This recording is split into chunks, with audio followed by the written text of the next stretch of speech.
Salut à tous, c'est Gladys, j'espère que vous allez bien. Aujourd'hui je vous retrouve pour une nouvelle vidéo des Bookmas, une vidéo par jour du 1er au 24 décembre, abonnez-vous à la chaîne pour ne rien manquer. Aujourd'hui le sujet de la vidéo ça va être la légitimité des influenceurs littéraires sur les réseaux sociaux. Que ce soit ce que j'ai pu observer sur mes posts, que j'ai pu observer chez les autres créateurs, ce que j'ai pu observer sur les réseaux sociaux de manière générale, mais aussi une introspection sur moi-même et ma manière de consommer l'influence littéraire, je me suis rendu compte qu'il y avait quand même pas mal de choses à discuter et surtout beaucoup de zones d'ombre qui font qu'il y a beaucoup d'incompréhension du côté des abonnés et du coup j'avais envie d'éclaircir ça un petit peu aujourd'hui, j'avais envie d'en discuter avec vous et j'espère sincèrement que cette vidéo vous plaira. Quand on parle de légitimité des créateurs de contenu, il y a plusieurs choses qui rentrent en compte. Déjà, à quel moment on considère qu'on est créateur de contenu ou influenceur, qu'importe le mot qu'on utilise, à quel moment on considère que ce que l'on fait peut valoir une rémunération ou un échange en nature. Et puis quand on parle d'échange en nature, dans le cadre du livre, c'est très souvent l'envoi de services de presse. Et du coup, comment ça se passe lorsque l'on reçoit un service de presse, lorsque l'on a une collaboration rémunérée? Est-ce que l'influenceur est toujours entièrement honnête? Forcément, ce sont des questions légitimes de la part des personnes qui consomment le contenu et qui ne savent pas comment ça se passe derrière. Faut savoir quand même que rien de tout ça n'existerait sans les personnes qui regardent. C'est pour ça que je suis hyper reconnaissante face à votre présence constante parce que sans vous, je pourrais faire tout ce que je fais, ça n'aurait pas la même valeur et ça n'apporterait pas autant et surtout ça me permettrait pas d'en vivre et du coup ça me permettrait pas d'en faire autant puisque clairement c'est plus qu'un temps complet, hein. Je passe bien 50 à 60 heures par semaine à travailler. Tout ça pour dire que dans cet écosystème de l'influence, les consommateurs de contenu sont la clé. Sans eux, rien de tout ça n'existerait. Et du coup en tant que créateur de contenu ou influenceur, qu'importe le mot que vous choisissez d'utiliser, sachez que c'est essentiel de garder la confiance de ses abonnés. Pour moi, c'est la chose la plus précieuse au monde et sans cette confiance, rien de tout ça n'existerait. Du coup, c'est essentiel d'être honnête dans ce que l'on partage. Mais comment montrer que l'on partage de manière transparente et honnête quand on n'a pas le temps de parler de toutes nos lectures, que l'on veut donner envie de lire, donc favoriser des lectures que l'on a appréciées, et que du coup, ce qui transparaît, ce sont surtout des avis ultra positifs qui, en même temps, peuvent parfois paraître faussés, puisque de la part de l'abonné, on a reçu le livre et on peut paraître vendu. C'est compliqué. Eh bien, j'ai envie de vous dire que dans tous les cas, pour n'importe quel livre que l'on reçoit, que ce soit un envoi de service de presse ou une collaboration commerciale rémunérée, dans tous les cas, notre avis sera honnête et transparent. En tout cas, c'est mon cas. Et je tiens à souligner que toutes les personnes que je connais dans ce milieu-là fonctionnent de la même façon. Bien sûr, je ne connais pas tout le monde. Il y a peut-être des personnes qui fake un peu, mais je pense que la majorité des gens sont honnêtes parce qu'on est tous conscients à quel point notre communauté est précieuse à nos yeux et on voudrait pas perdre votre confiance, loin de là. Alors du coup, comment faire pour vous montrer qu'on est honnête ? On peut partager des avis négatifs, ça m'est arrivé quelques fois, même de vous dire que j'ai abandonné un livre qui était un service de presse, et bizarrement, le retour phare que j'ai toujours eu dans ces cas-là et auquel je ne m'attendais pas, c'est « merci pour ton honnêteté ». Et je peux vous dire que ça m'a choquée. Ça m'a choquée parce que je me suis dit, mince, c'est parce que j'ai abandonné un service de presse, que je fais une publication sur Instagram pour dire que j'ai abandonné ce service de presse, que là, ma communauté pense que je suis honnête. Alors que je suis toujours sincère et honnête avec vous, dans tous les avis que je partage, ce sont mes propres avis, ils n'engagent que moi, ce sont des avis que j'ai en fonction de mon ressenti par rapport à ma lecture, en fonction de ma perception du livre, en fonction de l'état mental et physique dans lequel j'étais au moment où je l'ai lu. Vraiment, ça n'engage que moi. Ce n'est pas parce que j'ai adoré un livre que vous allez l'adorer. Ce n'est pas parce que j'ai détesté un livre que vous allez le détester. Maintenant, souvent, on a quand même des goûts assez proches. Du coup, c'est tout l'intérêt de l'influence littéraire, c'est qu'en trouvant des personnes qui ont des goûts proches des nôtres, on peut se faire recommander ou non certains livres qui pourraient potentiellement nous plaire et être mieux guidés dans nos achats. Mais pourquoi dire que j'ai détesté un livre vous donne tout de suite cette impression que je suis honnête, alors que lorsque je vous dis que je l'ai adoré, que c'est un coup de cœur, et que je suis complètement sincère avec vous quand je le dis, ne vous donne pas cette impression d'honnêteté? Pourquoi on a l'impression d'être dans un monde de vendus? C'est ça en fait le réel problème. Donc forcément je me questionne à ce sujet-là. Je pense d'ailleurs que c'est quelque chose qui est beaucoup plus propice à d'autres réseaux sociaux comme Instagram ou TikTok, parce que sur YouTube, quand on fait des bilans lecture mensuels, en général on partage toutes nos lectures du mois et du coup vous voyez un peu mieux que on a des bonnes lectures, d'excellentes lectures et des mauvaises lectures. C'est normal en fait. À un moment donné, on a toujours des déceptions dans nos lectures, qu'importe le nombre de livres que l'on va lire dans l'année. En même temps, on remarque aussi certains profils de personnes, et dont je fais partie, j'ai majoritairement de très bonnes lectures, voire excellentes lectures ou des coups de cœur, qui du coup, quand bien même on peut partager de temps en temps des déceptions, on partage très souvent des choses ultra positives. Et pourquoi à votre avis? Eh bien moi, je pense que ça vient tout simplement du fait qu'on est lecteur depuis très longtemps pour certains, depuis des années pratiquement depuis toujours pour d'autres, ce qui fait que l'on connaît bien nos goûts. Et quand on demande un service de presse ou qu'on va acheter un livre, eh bien on se questionne avant tout. On se questionne sur est-ce que ce livre nous plaira sincèrement? Est-ce qu'il correspondra à nos goûts, à nos envies du moment? Et en plus de ça, on est beaucoup dans ce cas-là, on accumule des livres dans des piles à lire. Ce qui fait que chez nous, on a notre propre bibliothèque personnelle dans laquelle on peut piocher au moment où on veut lire un livre. Donc forcément, on va aller vers le livre qui nous fait le plus envie au moment où on le commencera. Et tous ces facteurs-là font que, globalement, on a de fortes chances d'apprécier nos lectures, hormis une très grosse déception parce que le livre ne correspondrait pas à nos attentes. Je sais d'avance qu'il y a certains genres littéraires qui ne me correspondent pas. Je les ai testés et je n'ai pas apprécié.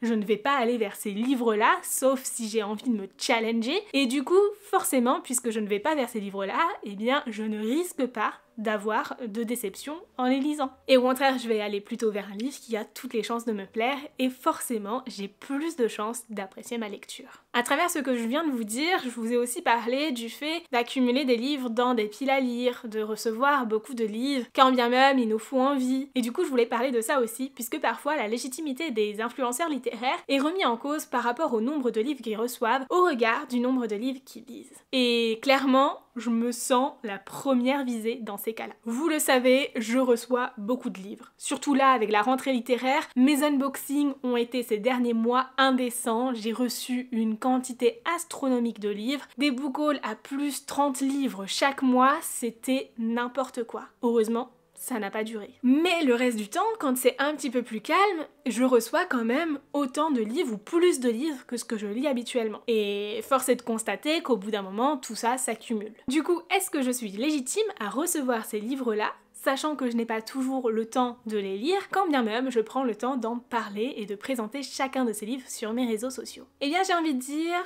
ce n'est pas aux abonnés de savoir si on est légitime ou non. Ce n'est pas aux autres créateurs de contenu qui ont peut-être moins d'opportunités parce qu'ils débutent, parce qu'ils sont moins actifs, de savoir si quelqu'un est légitime ou pas à le recevoir. La seule personne qui peut juger ce point-là, c'est la personne qui envoie le livre. Et je peux vous dire que certaines maisons d'édition attendent d'avoir un avis lecture proche de la date de parution du livre. C'est une des clauses attendues pour certaines maisons d'édition, mais ce n'est pas le cas de toutes. Certaines veulent juste de la visibilité sur leur livre et qu'on apprenne que leur livre existe, et donc que l'on le montre de d'autres façons sur nos réseaux sociaux. Et ça déjà, ça fait un équilibre dans la balance. Et pourtant, dans mon propre cas, ce n'est pas quelque chose que je regarde. En fait, je ne suis pas d'accord avec le fait de nous imposer des courts délais pour produire des contenus. Quand le délai est plus long, souvent je le respecte sans même m'en rendre compte. Mais quand le délai est court, eh bien très souvent, en fait, c'est même pas que j'ai pas eu le temps de lire le livre, c'est que très souvent, je n'ai pas eu le temps de publier mon contenu. Parce que ça a beau être mon métier aujourd'hui, eh bien, j'ai clairement pas le temps de publier tout ce que je veux comme je voudrais. Pas seulement parce que c'est long de produire du contenu, mais tout simplement parce que je ne peux pas non plus vous assommer. Je ne me verrai pas, dans certains cas quand j'ai du retard sur mes publications d'avis lecture, vous poster 2 ou 3 posts Instagram le même jour. Ce serait complètement impensable. À un moment donné, si on produit du contenu, c'est pas pour le produire, mais pour vous le montrer. Et du coup, si vous n'êtes pas là pour pouvoir consommer ce contenu, pour le regarder et le faire vivre, ça n'a pas beaucoup d'intérêt non plus pour la maison d'édition. Donc tout ça, c'est un équilibre à trouver.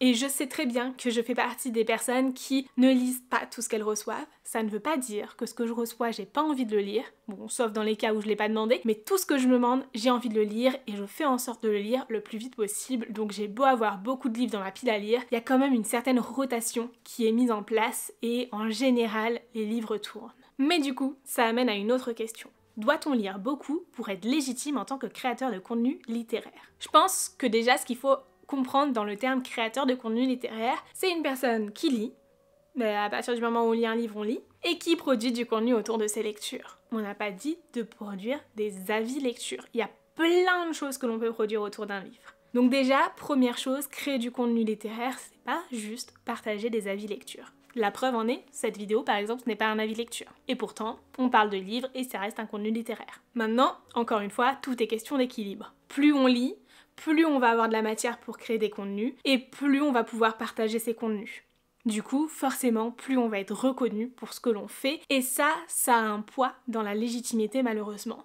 Même si on peut tous partager nos avis, qu'importe l'échelle à laquelle on est, qu'importe le nombre d'abonnés que l'on a, et même si c'est juste partager son avis à ses proches, eh bien c'est déjà partager son avis et je trouve ça formidable parce que c'est pas facile d'aller s'ouvrir et d'expliquer pourquoi on a aimé ou pas un livre, surtout quand tout le monde peut le voir et quand les personnes en face n'ont peut-être pas du tout les mêmes goûts que nous. Je sais pas vous, mais moi quand j'étais jeune, je n'osais même pas dire que j'aimais lire du young adulte. Alors imaginez une fois adulte, dire que j'aime encore lire du young adulte. Le nombre de personnes qui m'ont jugé dans la vie de tous les jours en pensant que je lisais des livres pour enfants et pas de mon âge, je peux vous dire vraiment, ça m'a fait mal au cœur. Et pourtant, créer du contenu, c'est aussi une des choses qui m'a permis d'affirmer ça et maintenant je suis capable de dire haut et fort que j'aime lire du young adulte, que j'aime lire de la new romance, même si parfois on peut croire que ce n'est pas de la vraie lecture. Pour moi, il n'y a pas de débat à avoir, toute lecture est bonne à prendre et toute lecture peut apporter quelque chose. Du coup, je pense qu'elle vient de là en fait. La question de la légitimité en tant que créateur de contenu, c'est pourquoi on le fait.